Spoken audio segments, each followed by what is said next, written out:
সমস্যা এদিকে? তো গণেশ তো রাতে রাত ঘুমাতে পারি না, এবারে বাড়ি ঘরও ভাঙে আসি না। গণেশ বলতে হাতি হাতি মানে বন্য হাতি? বন্যা হাতি। মানে এই এলাকার মূলত কতজন মানুষজন আছে আপনারা এই এলাকাতে বসবাস করেন যাদের আমরা এলাকার ধরুন না 80-90 গরিব ফ্যামিলি? এই অবস্থিত লই আর কি। এই হাতির আক্রমণ কত বছর ধরে এই এলাকাতে? এটা আজ তো 16-17 বছর ধরে। কোনো সমাধান কি এখন পর্যন্ত হয়েছে না? না, কিছু হয়েছে না। সমাধানের চেষ্টা কি করা হয়েছে না?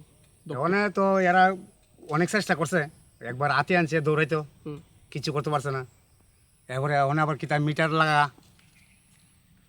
এর লাগে আর কি। কি মনে করতেছেন এই হাতির সমস্যা কি স্থায়ী সমাধান সম্ভব? এটা কেমন সম্ভব?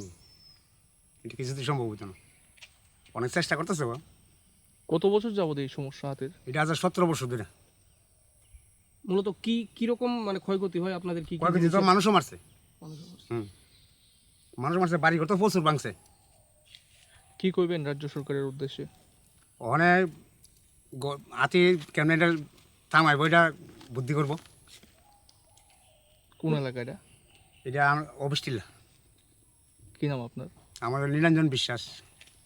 আপনার কি এলাকায় জমি আছে? হ্যাঁ কৃষিকাজ করে? কৃষিক্ষেত্রে ক্ষতিগ্রস্ত হয়নি হাতির কারণে? করে, ক্ষতি করে। তো ইদানিংকালে হাতির উপদ্রব কিরকম?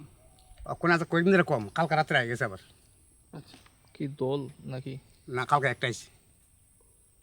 দলটা আসলে ওই পরশু দিন বৈষ্ণব কলোনি।